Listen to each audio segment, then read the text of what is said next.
So we're using a checkpoint stimulator today in a child with a brachial plexus birth injury. We use the checkpoint stimulator for multiple reasons. In this particular case, we'll use the biphasic stimulator to initially identify the phrenic nerve and protect the phrenic nerve. Then we'll sequentially identify the roots, C5, C6, C7, C, and T1. Using the stimulator, we're accurately able to assess their continuity.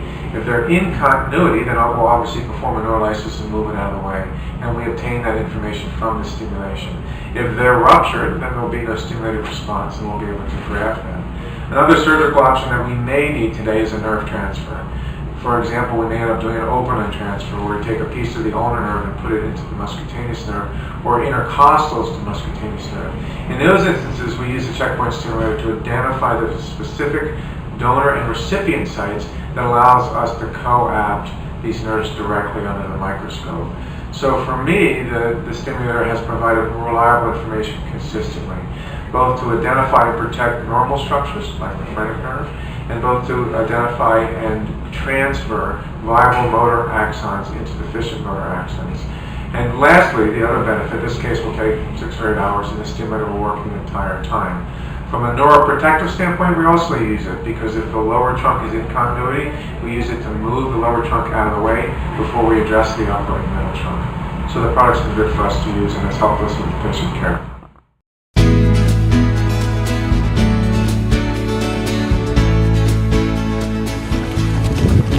I just remember running down and I just remember jumping and I looked up in the sky and just something was funny, and I remember looking back down and just feeling my leg just get caught into the sand.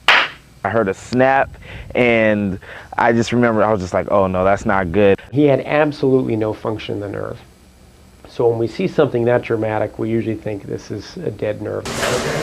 And I had planned actually to do a grafting procedure. Nerve grafting is there's a segment of the nerve that's dead, but you cut that piece out, you put healthy nerve in there and suture it in and hope the axons grow into the right location. Every once in a while, and this was the case for him, you find a nerve that's just so badly squeezed that if you get pressure off it, it can recover all by itself.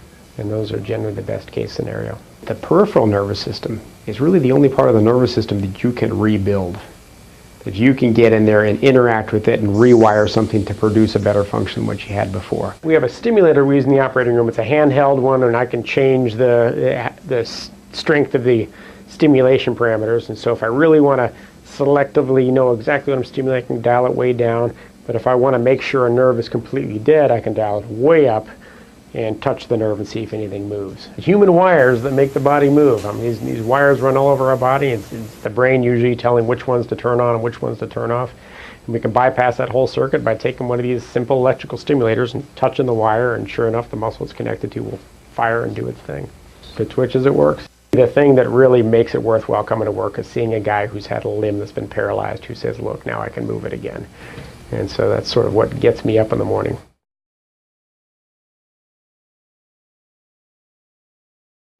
Okay.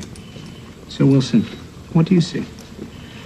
Cerebellum and occipital brain tissue. Mm-hmm. Healthy, perfect tissue. Tissue that needs to be wet. So every 10 minutes when you hear that timer ding, you need to drench the tissue. Okay. Okay, good. Now when I get close to the tumor, what I'm going to do is I'm going to ask you to... Drench the tissue. Got it. No, I am going to stimulate the facial nerve with a probe. And then I'm going to ask you to tell me when Jimmy's face twitches. As long as we see a twitch, his facial function is still intact.